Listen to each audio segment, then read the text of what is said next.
오늘 말씀을 통해 우리들의 삶 속에 살아계신 하나님, 역사하신 하나님을 만나는 축복의 삶을 누리시게 되기를 주님 이름으로 축복합니다. 아멘. 여러분에게 함께하기를 축복합니다. 오늘 말씀의 제목은 말씀하시고 행하시고 성취하시는 하나님입니다. 말씀하시고 행하시고 성취하시는 하나님. 그러나 그 말씀의 이 오늘 주제 앞에 조금 더 내용을 첨언하자면 희망의 안경을 쓰고 절망의 상황을 보라. 그리하면 말씀하시고 행하시고 성취하시는 하나님을 만날 수 있다. 다시 한번. 희망의 안경을 쓰고 절망의 상황을 바라보라. 그리하면 말씀하시고 행하시고 성취하시는 하나님을 만날 수 있다. 그런 놀라운 은혜가 여러분과 저에게 임하기를 주님의 이름으로 축복합니다. 지난 주일에 우리가 에레미야서 32장 말씀을 통하여 하나님은 약속하시는 하나님, 그리고 그 약속을 반드시 성취하시는 하나님, 그 약속을 받는 우리 오늘날 우리 신자들, 그때 에레미야 시대 신자들도 마찬가지지만 오늘날 우리들도 마찬가지. 하나님께서 약속하신 이 약속의 말씀을 받을 때 가장 중요한 두 요소가 있다고 했습니다. 그것이 바로 믿음과 순종이죠. 하나님의 말씀이 오늘날에도 나에게도 우리 가정에게도 이 시대에도 역사하시는 살아계신 하나님 말씀, 능력 있는 하나님의 말씀이다라고 하는 강한 믿음, 그리고 그 말씀이 여전히 하나님의 말씀이라면 그 말씀 앞에 내 자신의 뜻을 굴복하고 하나님의 뜻을 받들어 살아내는 철저한 순종과 수긍이 필요하다. 그때 하나님께서 참된 하나님의 역사를 인도하실 줄로 믿습니다. 그 말씀을 바로 한 다음에 33장, 오늘 본문입니다. 33장 전체를 통해서 하나님께서 예레미야를 통하여, 이제 예레미야가 말씀을 받는 그 시기는 그 나라가 가장 어려운 때, 절체절명의 위기의 순간, 풍전등화와 같은 그러한 순간, 언제 나라의 문이 닫힐지 모르는, 언제 구분이 끝나버릴지 모르는, 바벨론이 언제 쳐들어와서 언제 망해버릴지 모르는 그러한 정말 절망적인 상황에 하나님께서 오늘 에레미야 33장 말씀을 에레미야에게 소망의 말씀으로 주십니다. 그런데 오늘 이 말씀을 절망의 상황이잖아요. 하나님이신 희망의 안경을 쓰고 이 말씀을 바라보는 자만이 하나님의 말씀하시고 행하시고 성취하시는 하나님의 능력을 맛볼 줄로 믿습니다.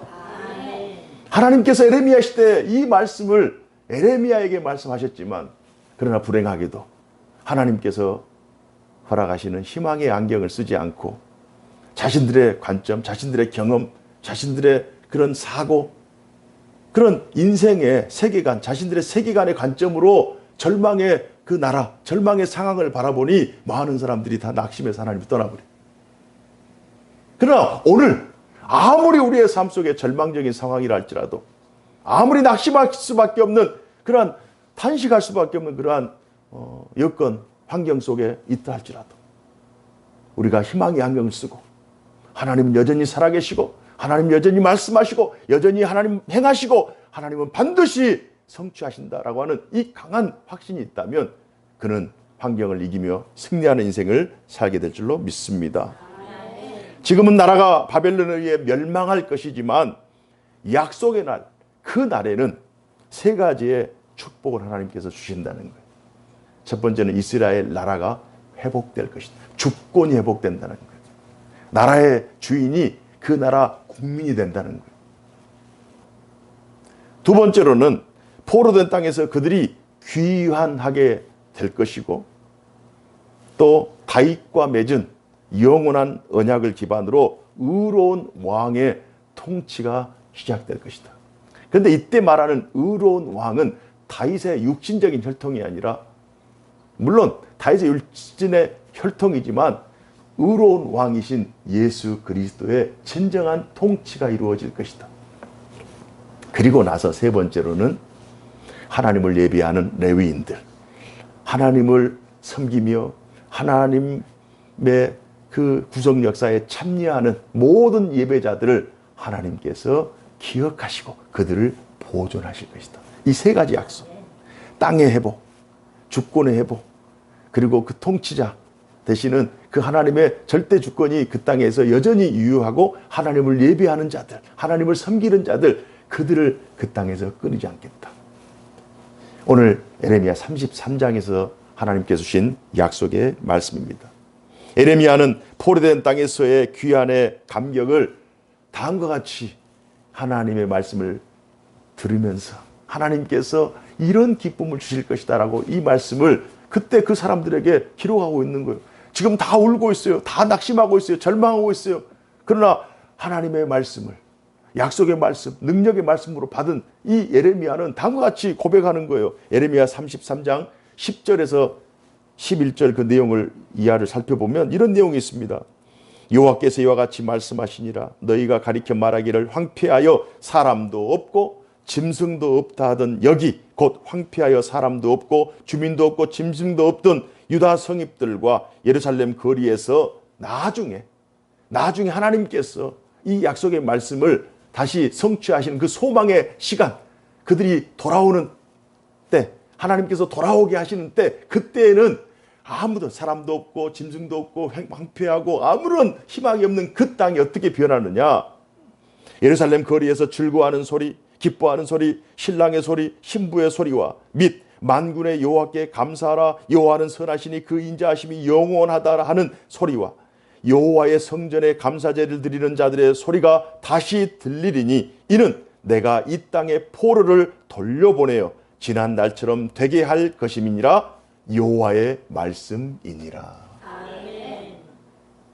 가장 절망적인 상황, 정상적인 사람이라면 지금 현재 예레미야가 예언하고 있는 그 시점에 남유다 자신이 속해 있는 나라를 보고 있으면 이건 낙심할 수밖에 없는 그러한 상황이에요. 그러나 그럼에도 불구하고 희망의 안경을 쓰고 하나님이 주시는 소망의 안경을 쓰고 그 땅을 다시 바라봤을 때 그 땅 자체가 복이 있는 것이 아니라 그 땅을 붙들고 계시는 하나님이 복인 줄로 믿습니다. 그래서 인식 자체가 바뀌어버리는 거예요. 절망할 수밖에 없는 탄식의 자리에서 소망의 함성이 터져버리는 거예요. 그래서 그 사람은 소망의 노래를, 절망 중에 소망의 노래를 부를 수밖에 없습니다. 하나님께서는 다윗과 맺은 언약을 기반으로 의로운 왕의 통치를 말씀하고 있습니다. 다윗의 자손 예수 그리스도의 통치, 예레미야 33장 15절 이하에 보면요, 지금 본문이 길어서 우리가 다 읽지는 못했어요. 대개 가서 한번 찾아보세요. 33장 15절 이하에 보면 그날 그때 내가 다윗에게서 한 공의로운 가지가 나게 하리니 그가 이 땅의 정의와 공의를 실행할 것이라. 다윗의 혈통으로 인간의 정치, 인간의 리더십, 인간의 절대 주권으로는 이 땅에 공의와 정의가 실현되지 못한다는 사실을 하나님이 알고 있죠. 또 남유다 백성들이 알고 있죠. 이 땅에 있는 모든 사람들은 인간이 하는 일이 완전하지 않다, 이 사실을 너무나도 잘 알고 있는 거예요. 우리 장로님 기도했던 것처럼 너무나도 부족하고 너무나도 부실한 일들이 우리가 살아가는 이 시대에도 있는 거예요. 문화가 발전하고 문명이 발전하면 정치, 사회, 경제, 사람의 그 인성이라든지 사람의 인격이라든지 그런 모든 것들이 다 발전하느냐? 그렇지 않아요. 인간은 그때나 지금이나 여전히 죄인입니다. 인간은 연약하고 부족하고 유한하고 이기적이고 늘 욕심이 가득하기 때문에 인간이 하는 일이 결코 공정하거나 공의롭거나 정의롭지 못하는 거예요. 늘 강자는 약자를 유린하고 승자 독식을 하고 전에나 지금이나 늘 양극화의 그 대립이 문명의 시대나 혹은 후진국에 있는 여러 시대나 동일하게 발생하고 있다는 사실. 과거에도 그랬고 현재도 그렇고 앞으로도 그런다면은 우리 인간에게는 희망이 없는 거예요. 인간이 통치하는 이 땅, 이 세상에 그 어떤 위대한 존재가 리더십을 행사한다 할지라도 이 인간의 통치에는 한계가 있어요. 그래서 그날에 33장 16절 그날에 유다가 구원을 받겠고 예루살렘이 완전히 살 것이며 이 성은 여호와는 우리의 의라는 이름을 얻으리라. 여호와께서 이와 같이 말씀하시니라. 이스라엘 집에 왕위에 앉을 사람이 다윗에게 영원히 끊어지지 아니할 것이며 라고 하면서 하나님의 아들 예수 그리스도 독생하신 하나님의 영원한 통치를 약속해 주십니다. 누구에게요? 하나님의 약속의 말씀을 하나님이 우리에게 주신, 자신에게 주신 생명의 말씀, 영원한 약속으로 믿고 순종하는 자들에게 하나님의 아들 예수 그리스도의 통치가 임하는 거예요. 아멘. 그 통치가 오늘날에는 교회 위에 임하고 신자들의 가정 위에 임하고 신자들의 믿음 위에 임하고 있는 줄로 믿습니다. 아멘. 하나님의 통치는 지금도 하나님은 말씀하시고 하나님이 일하시고 성취하시는 하나님의 역사는 오늘날에도 살아계신 하나님의 역사예요. 그러나 그때 에레미야 시대에 여전히 하나님께서 말씀하셨지만 에레미야 외에 거의 대부분의 사람들이 왕을 필두로 시대기 왕을 필두로 이 말씀 믿지 않아요. 오히려 하나님과 같은 거짓 선지자가 나타나서 오히려 하나님의 뜻을 굴절시켜버려요. 왜곡시켜버려요. 선동해요. 사람들이 그걸로 호하고 쏠려가 버리는 거예요. 여러분 다수결이 좋은 것 같지만 다수결이 완전하진 않아요. 진리, 우리는 진리에 속한 사람이고 진리를 추구하는 사람이고 진리 편에서 진리를 선택하며 나아갈 때 우리 가운데 승리가 있을 줄 믿습니다. 예수 그리스도는 구약의 성취이며 율법의 완성이에요. 구약 성경은 오실 예수 그리스도에 대한 예언이고 신약 성경은 오신 예수 그리스도, 구약의 성취죠. 오신 예수 그리스도와 다시 오실 예수 그리스도에 대한 또 다른 예언이에요. 그래서 성경의 중심은 예수 그리스도라고요. 예수 그리스도를 통하여 왕직, 제사장직, 선지자직이라고 하는 모든 하나님의 그 모든 권세가 성취되었다. 교회와 성도는 예수 그리스도 안에 있을 때 예수 그리스도를 통해 완성하실 하나님의 나라, 하나님의 영광, 하나님의 기쁨을 맛보게 될 줄로 믿습니다. 그렇기 때문에 성도는 예수 그리스도와 분리될 수 없어요. 내가 하나님을 믿는 하나님의 백성이라면 나는 결코 예수 그리스도를 떠나서 살 수 없다. 왜냐하면 예수 그리스도와의 분리는 곧 영광의 상실, 기쁨의 상실, 구원의 상실을 의미하기 때문입니다. 누구에게 손해요? 나에게 손해요. 나에게 손해요. 예수 그리스도의 통치에서 벗어나려고 하는, 예수 그리스도의 그 통치를 인정하려고 하는 그 순종하는 믿음이 없이는 오히려 예수 그리스도를 떠나서 자신이 잘 살고 있다, 잘 살 수 있다라고 이 고백하는 그 외침, 이 외침이 곧 사망의 외침인 거예요. 절망의 외침인 거예요. 남유다 백성들이 이 말씀을 받는 시기는요, 이스라엘 역사에서 가장 어둡고 위기의 시기였어요. 하나님 외에는 답이 없는, 정말 절망할 수밖에 없는 탄식의 시대였어요. 우리들의 인생에도 풍전등화와 같은 시기, 정말 언제 넘어질지 모르는, 언제 쓰러질지 모르는 그러한 위기의 순간을 우리가 직면할 때가 있단 말이에요. 그때 무엇이 필요한가? 하나님의 말씀이 필요한 줄로 믿습니다. 하나님의 말씀이 우리를 살리는 거예요. 하나님의 말씀이 우리의 영혼을 살리는 거예요. 우리에게 용기를 주고 우리에게 힘을 주고 소망을 주는 것은 오늘도 영존하시고 오늘도 살아계셔서 역사하시는 하나님의 말씀인 줄로 믿습니다. 가장 어둡고 힘들 때에 하나님의 말씀은 신자의 인생을 밝히는 등불이 되는 거예요. 정말 힘들고 어려울 때 우리를 살리는 것은 하나님의 말씀, 생명의 말씀.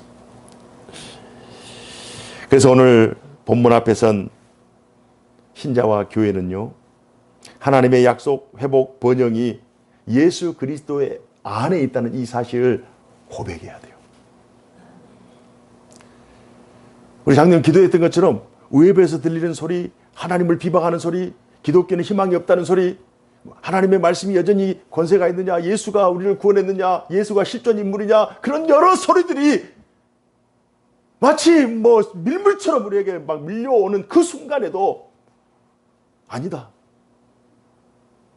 오직 유일하신 구원자, 하나님의 독생하신 하나님, 이 땅에 오셔서 우리의 모든 죄를 구원하시고 우리에게 유일한 희망이 되시고 소망의 첫 열매가 되시는 분은 오직 예수 그리스도라는 이 고백, 이 고백으로 모든 세상의 외침들을 다 물리쳐야 되는 거예요.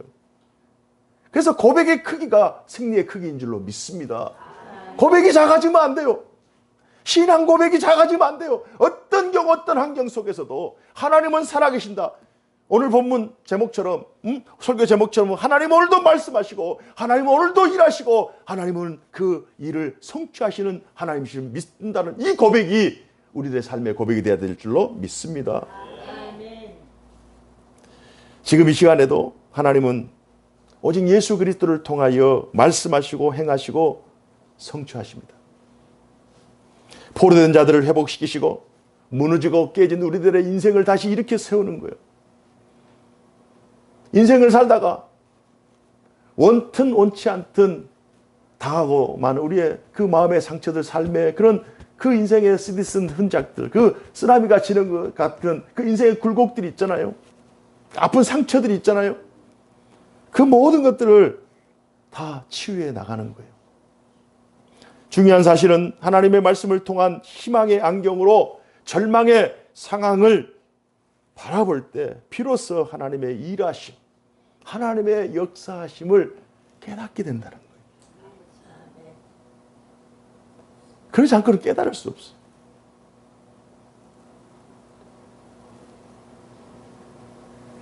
기독교는요, 자력의 종교가 아닙니다. 타력의 종교예요.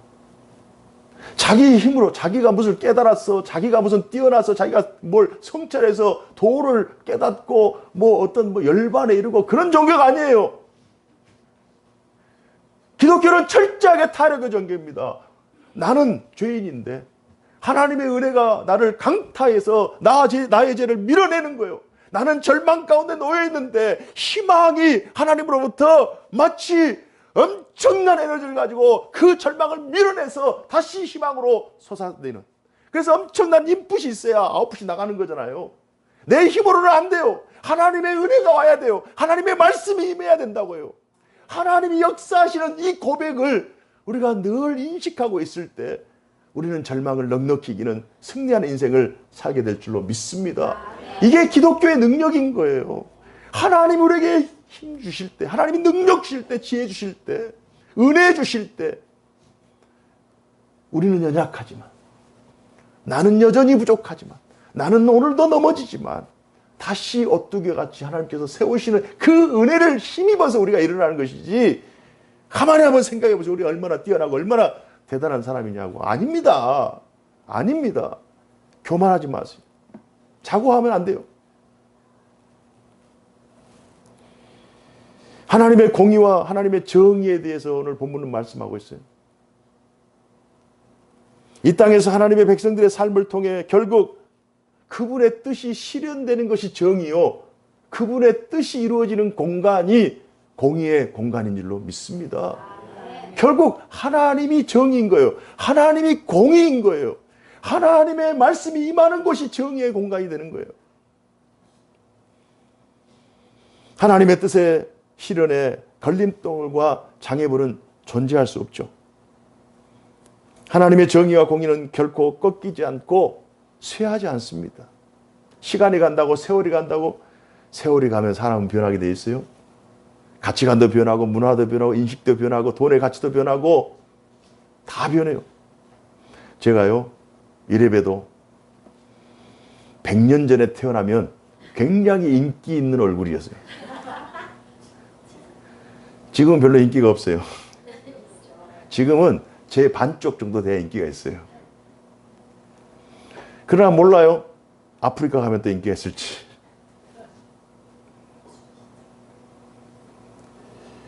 서양 사람들은 동양 사람들의 이 찢어진 눈을 좋아한답니다. 환장한대요. 그러나 동양 사람들은 자신이 찢어진 눈을 다시 찢어가지고 동그랗게 만들려고 해요. 미의 기준이 절대적이지 않아요.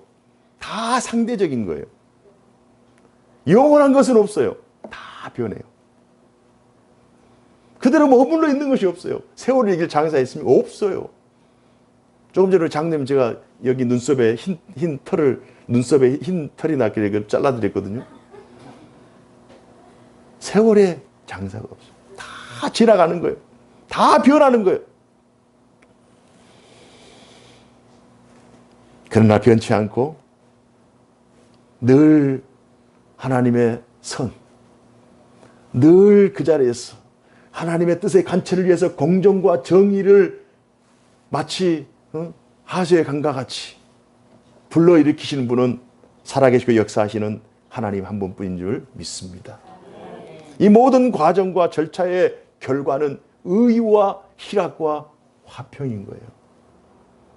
그래서 하나님 안에 거해야 되는 거예요. 어떤 경우에도 우리는 하나님 안에 거해야 되는 거예요. 내 상황과 형편과는 별개로.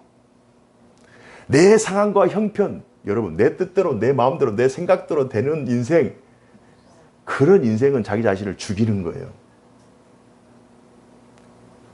여러분 가만히 한번 생각해 보세요. 집에 퇴근하시고 댁에 가셨을 때, 혹은 우리 주부들 댁에서 이 집안일하고 가만히 앉아 계셔가지고 이제 많이 피곤했을 때, 말만 하면 밥 갖다 주고, 말만 하면 청소해 주고, 말만 하면 이불 깔아주고, 말만 하면 다 되는 그러한 로봇이나 그러한 시스템이 있었으면 좋겠다. 제가 어제 저녁에 생각이 낸 거예요. 선풍기를 좀 키우고 싶은데 저기까지 가야 되는 거예요. 그래서 이거 말로만 했으면 키웠으면 좋겠다. 그 생각이 들더라고요. 이 사람이 어떻게 되겠냔 말이에요. 내 생각대로, 내 계획대로, 내 뜻대로 되면 다 좋을 것 같지만 아닙니다. 우리는 완전하지 못해요. 하나님은 이 땅에서 한 나라의 우수성이나 한 개인의 특별함보다는 오늘도 말씀하시고 행하시고 성취하신다는 이 사실을 믿고 따르고 순종하는 이들, 그들의 손을 들어주시고 그들에게 다시 웃게 하여 주시고 그들을 회복시키시고 그들에게 큰 승리를 허락해 주실 줄로 믿습니다. 아멘. 어쩌다 가끔씩요, 길을 가다 보면 5살, 6살 되는 꼬마 아이들이 차를 몰고 다녀요. 그런데 그 차가 보통 차가 아니라 벤츠, BMW를 막 몰고 다니는 거예요. 아주 신나게 폼 잡고 운전하는 겁니다. 하면서 그냥 막 선글라스까지 끼고. 하지만 모터 달린 작은 장난감 차. 어떻게 진짜 벤츠, BMW와 비교할 수 있겠는가? 우리가 세상에서 얻는 기쁨, 유의, 즐거움, 그런 만족감, 성취감, 그런 기대감, 짜릿하고 너무 좋잖아요.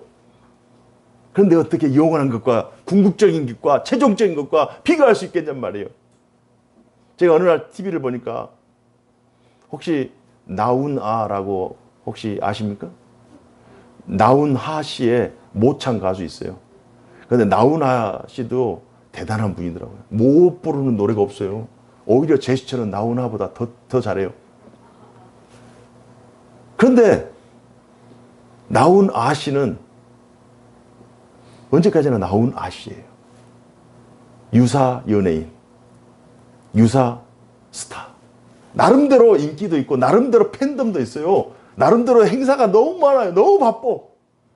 너무 멋지고. 그래서 당신은 나훈아 씨는 이미 이제 다 저더라도 자기는 끝까지 나훈아로 살겠다. 그러지만 진짜 나훈아 앞에서 그는 여전히 나훈아일 수밖에 없는 거예요. 우리가 추구하는 기쁨, 우리가 추구하는 만족, 이 세상의 즐거움, 그것이 영원하지 않고 진짜에 비하면 그것은 유사 기쁨에 지나지 않는다는 거예요. 유사 즐거움에 지나지 않는다. 유사 만족에 지나지 않는다는 거예요. 아이들을 키워보면요. 지금도 키우고 있는 그 부모들이 있을 수 있겠습니다만은 아이들이 10세 이전에는 우리 아이가 정말 뭔가 될 것 같아요. 그래서 아이들에 대한 자랑이 많아요. 그런데 20세 정도 되면은 말수가 줄어들어. 30세 정도 되면은 얘기 안 해.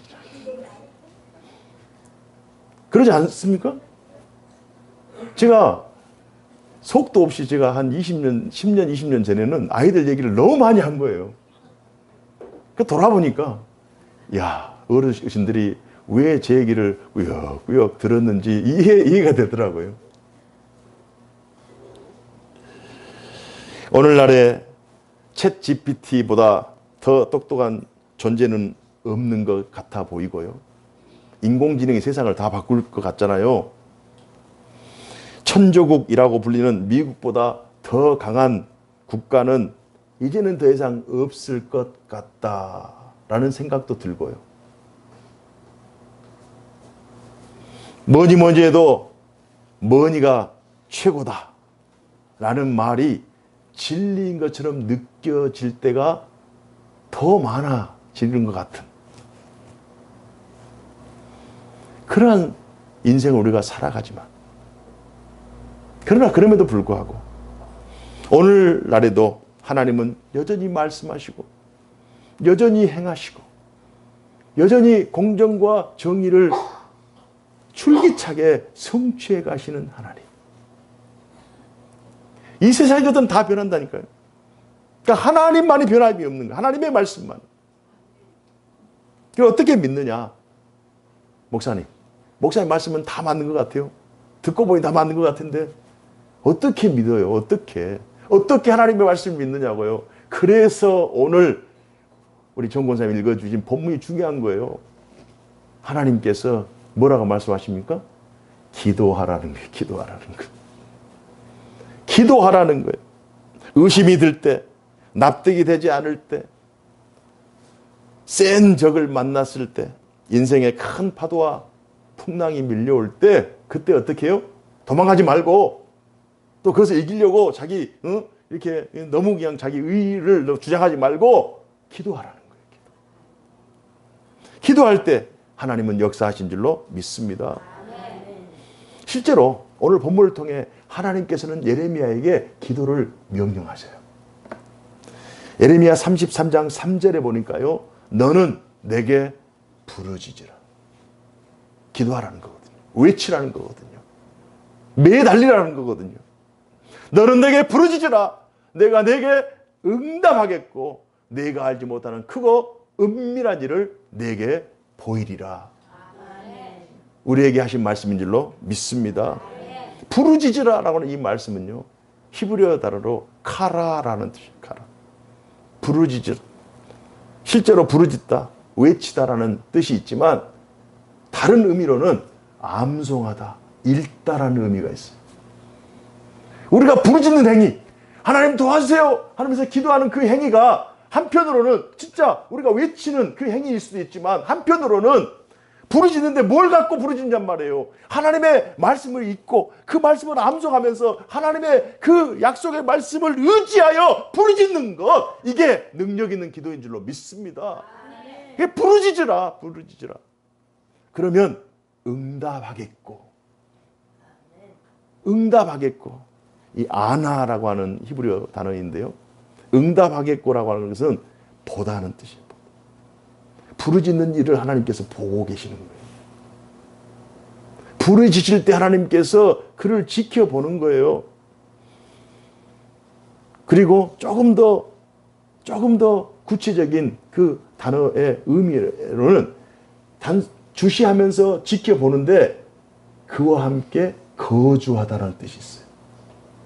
응답하겠고라는 의미에는 내가 너와 함께 하겠다.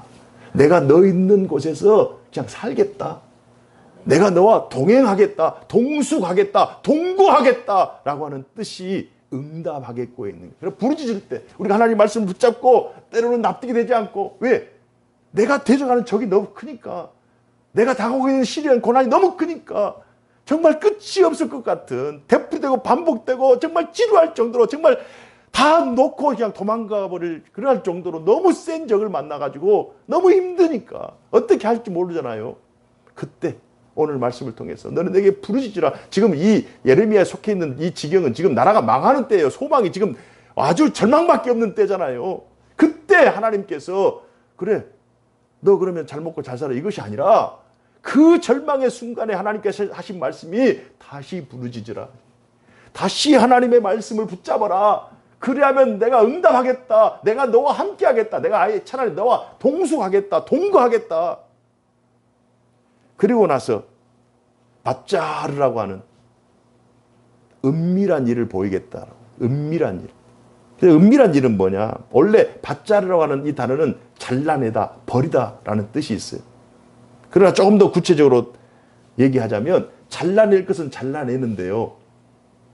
나쁜 건 못된 건 잘라내고 그 가운데 집을 세우고 요새를 세우는 그 뜻이 있는 거예요. 하나님께서 너는 내게 부르짖으라. 내가 내게 응답하겠고 내가 알지 못하는 크고 은밀한 일을 내게 보이리라 말씀하셨잖아요. 하나님 말씀을 붙잡고 기도하잖아요. 절망 중에 기도하잖아요. 낙심할 때 기도하잖아요. 기도할 때 하나님께서 내가 너와 함께 하겠는데 은밀한 일이라고 하는 것은 하나님께서 이루시고 너를 복되게 하실 그 일을 위해서 내가 요새를 지켜서 너를 지켜주겠다. 너를 보호하겠다는 뜻이라는 거예요. 절망의 그 물결이 범습하지 않도록, 범람하지 않도록 마치 하나님께서 뚝이 되어가지고 보호해 주셨다는 거예요. 이 약속의 말씀을 하나님께서 예레미야에게 하시는 거예요. 지금 이 시간에도 하나님은 말씀하시고 행하시고 성취하시는 분이에요.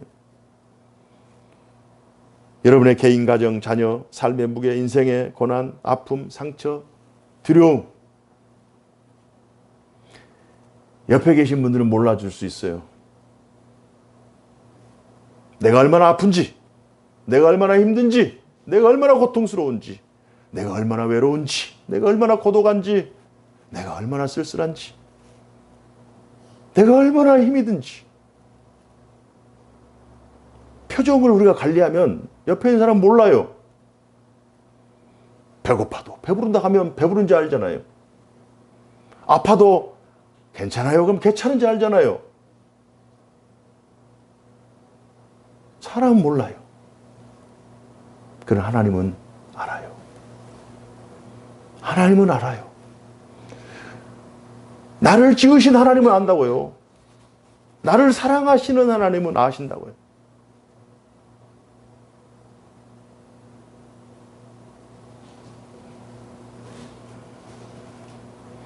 우리들의 잘남, 뛰어남, 능력의 유무로는 우리들의 문제를 해결할 수 없어요.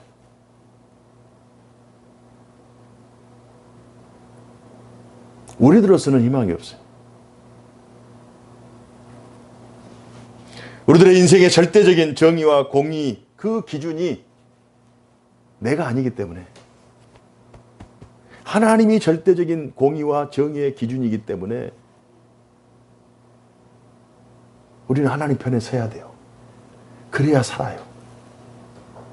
그래야 승리해요. 그래서 하나님의 편에 서고 절망의 상황에서 희망의 안경을 쓰고 다시 그 상황을 직면하는 거예요. 직시하는 거예요. 여러분, 제가 도망가라고 설교하지 않습니다. 오늘 예배를 끝나고 다시 돌아가는 우리의 환경이 여전히 어렵고 힘들고 정말 절망할 수 있는 상황일 수도 있어요. 그러나 오늘 우리가 희망의 안경을 바꿔 끼자고요. 그리고 나서 그 현실을 다시 돌아가서 하나님께 부르짖고 하나님 응답하여 달라고, 하나님 은밀한 일을 행해달라고. 그래서 오늘 본문의 설교의 제목처럼 하나님은 일하시고 하나님은 말씀하시고 하나님은 성취하신 하나님, 살아계셔서 역사하시는 하나님, 그 하나님을 우리가 믿고 한번 끝까지 한번 가보자고요. 그분께 부르짖고 그러면 하나님이 응답하시고 우리가 알지 못하는 크고 은밀한 일이 우리 당대 혹은 우리 다음 세대 혹은 우리 다다음 세대, 꼭 우리 인지 종결 욕구 있잖아요. 내가 아니면 안 된다. 이건 버리셔야 돼요. 내가 아니어도 내 자식이 하면 돼요. 우리 교회도 마찬가지입니다.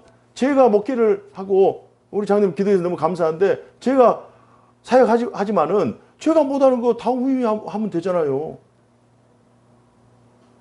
부모 세대에 못하면 다음 세대에 하면 되잖아요. 하나님께서 하나님의 때에 이때다 하면 기회를 주실 것이고 은혜를 주실 것이고, 우리가 합격하는 과정도 마찬가지. 4년 전에는 이건 불가능한 일이었잖아요. 그러나 지금 하나님 선물이잖아요.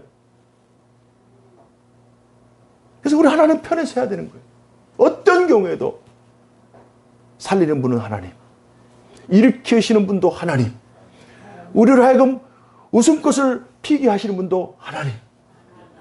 하나님은 여전히 말씀하시고 일하시고 성취하시는 하나님.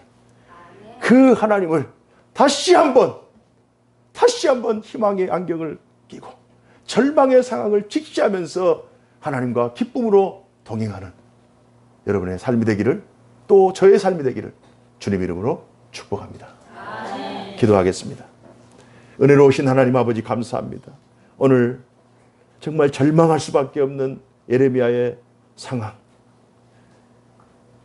인간의 방법을 추구하고 인간의 방법을 찾기 위해서 최선을 다해도 모자랄 그 절체절명의 순간에 하나님은 그들의 분주함을 스톱시키시고 오히려 고요히 하나님 말씀을 암송하며 하나님의 말씀을 듣고 읽고 하나님이 어떻게 하실까를 직시하며 희망의 안경을 쓰고 절망의 상황을 바라보라고 말씀하시는 그 하나님의 말씀이 에레미야에게만 주어진 말씀이 아니라 오늘을 살아가는 우리 모두에게 주신 말씀인 줄로 믿습니다.